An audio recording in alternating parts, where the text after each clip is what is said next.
बस आते ही होंगे। जैसे उनकी घोड़ा गाड़ी आती नजर आए मुझे खबर करना। मैं चचेरे भाई डेरियस से मिलने को बेताब हूँ। मैं भी। पता है वो काफी अरसे के बाद यहाँ पर आ रहे हैं। वो आखिर थे कहाँ? जब वो पिछली बार यहाँ आए थे तो कुछ शर्मिंदगी भरा हादसा हो गया था। क्या? दरअसल हमने उनके लिए शानदार दावत रखी थी। बहुत ही शानदार इंसान है। ओह नहीं, रुकिए, मुझे उठाने दीजिए। आप कितने उम्दा इंसान हैं। ये मुझे विरासत में मिला है।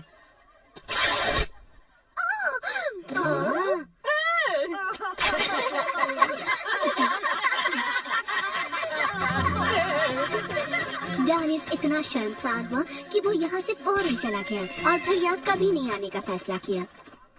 फिर हमें उसे बनाने में इतना अरसा लग गया, इसलिए उससे पिछली कोई बात मत करना।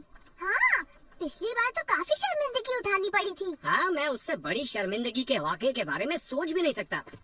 इससे भी बड़ी शर्मिंदगी का मेरे पास एक और किस्सा है। क्या तुमने अबू हसन का नाम सुना है? ये कौन है? किसी की भी जिंदगी में इतनी बड़ी शर्मिंदगी कभी नहीं हुई होगी जितनी अबू हसन की हुई थी, और वो भी उसकी शादी के दिन। क्या हुआ था? ये हिंदुस्तान में देखो तो अभी क्या मुझसे भी ज्यादा खूबसूरत कोई होगा? हो भी नहीं सकता जनाब। हर तरह की हैसियत वाले लोग आज यहाँ आ रहे हैं, जानते हो क्यों? क्योंकि उन्हें बढ़िया दावत खाने को मिल रही है। नहीं, वो इसलिए आ रहे हैं ताकि वो बेहतरीन शादी देख सके। तुम ठीक से साफ सफाई नहीं कर रहे हो। माफ कीजिए जनाब, उन्होंने मुझे ये बताने के लिए। खामोश रहो। क्या मैंने तुम अंदर आने को कहा? क्या? तुम सिर्फ खटखटा कर अंदर नहीं आ सकते, तमीज नहीं सीखी? मुझे देखो ध्यान से, पहले खटखटाओ, फिर मैं पूछूंगा कौन है, फिर अपना नाम बताओ। मैं फला फला हूँ जनाब। फिर मैं कहूँगा अंदर आओ, और तब तुम अंदर आओगे। चलो दोबारा कोशिश करो। कौन है? मैं हूँ जनाब, आपका खिदमतगार उबू। अंदर आओ। देखा, अब तुम्हें कैसा लग रहा है? काफी अच्छा लग रहा है। कहो क्या बात है? उन्होंने मुझे ये बताने के लिए भेजा है कि रस्म शुरू होने वाली है। ठीक है। सुनो तुम दोनों, वो तकिए जल्दी फुलाकर चलो, रस्म शुरू होने वाली है। चलो फिर चलते हैं।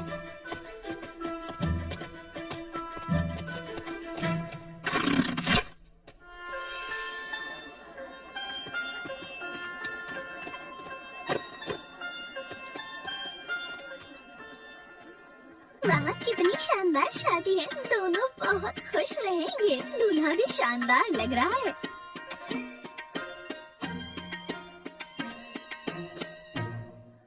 तो अब शुरू करता हूँ। बबीता और अबू हसन।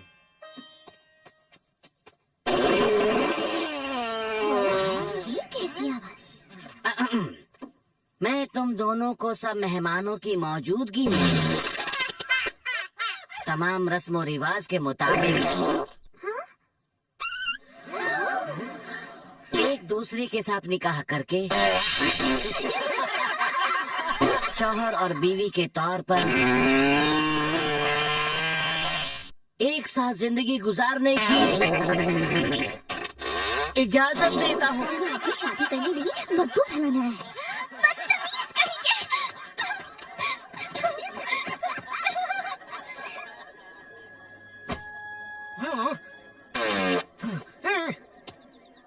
ये मेरी नहीं, इस तकिए की आवाज थी।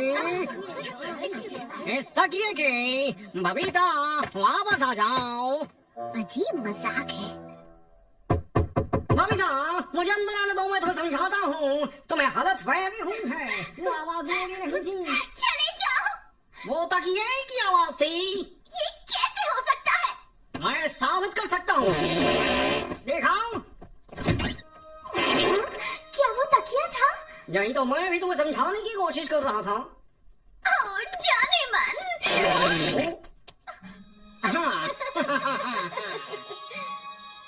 गलतफहमी दूर होने के बाद सब कुछ ठीक ठाक हो गया। बबीता, चलो अब तुम अपनी कसम लो।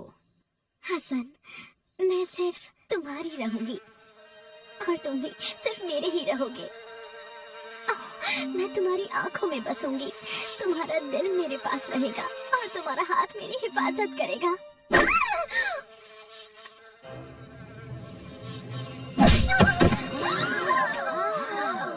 फिर गलत समझ रही हूँ, वहाँ मधुमक्खी थी। बबीता मुझे अंदर आने दो। नहीं, मैं नहीं चाहता था वो तुम्हें काट ले। मैं जानता हूँ तुम्हें मधुमक्खी से डर लगता है। चले जाओ यहाँ से। मैं तुम्हारी शक्ल भी नहीं दिखना चाहती। तुमने सबके सामने मेरी बेइज्जती की है।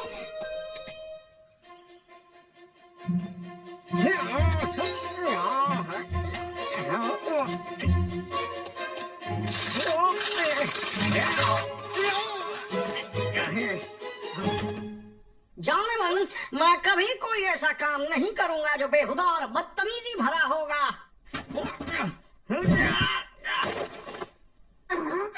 मुझे तुमसे नफरत है।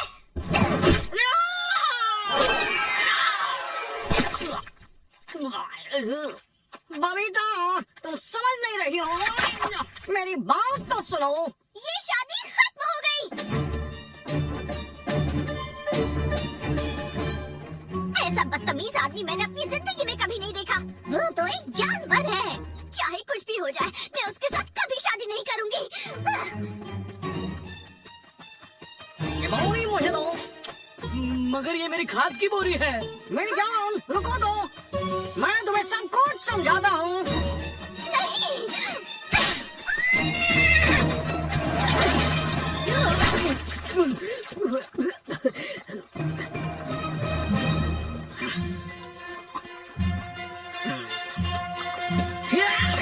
पीछा करो, जल्दी चलो।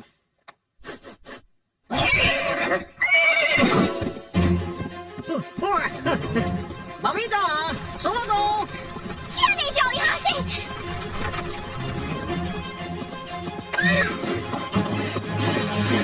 देखो, इसमें मेरी कोई गलती नहीं है। पहले तकिए में से आवाज आई, फिर तुमने दरवाजा बंद कर लिया। मेरा कमर बंद पेट पर अटक गया, जिससे मेरा पजामा खुल गया और फिर मैं कीचड़ में गिर पड़ा। और जाने मन, मैं ऐसा कोई काम नहीं करूंगा जो बेहुदा और बदतमीजी भरा होगा, क्योंकि मैं तुमसे प्यार करता हूँ।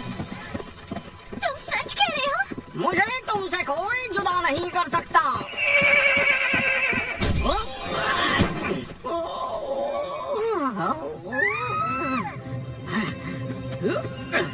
चलो। मुझे बचाओ।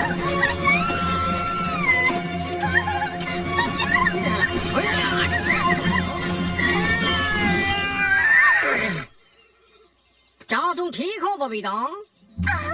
तुमने मेरी जान बचा ली। और फिर बबीता और हसन की आखिरकार शादी मुकम्मल हो गई और वो दोनों बाहर घूमने गए। कितना खूबसूरत है। हाँ, शुक्रिया। मैं तो इस नजारे के कितने बदतमीज हो तुम। हाँ, अब क्या हुआ? हाँ? ओ नहीं बबीता, फिर से गलतफहमी हुई। तुम गलत समझ रही हो। चले जाओ, गंदे बदतमीज कहेंगे। ओह, आप सही थी। वो कितना बुरा दिन था। ओह, वो आ गए।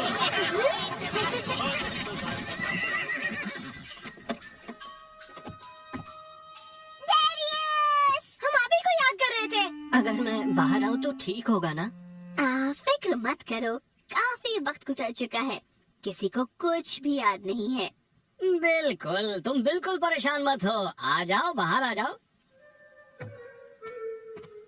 सबको मेरा आदाब। आपको देखकर खुशी हुई। मैं यहाँ दोबारा आया हूँ। अम्मी, ये आदमी कौन है? ये वही आदमी है जिसकी पिछली बार पैंट फट गई थी। नहीं, चलो। ऐसा लगता है कि अगली बार हमें ही उसके यहाँ जाना पड़ेगा।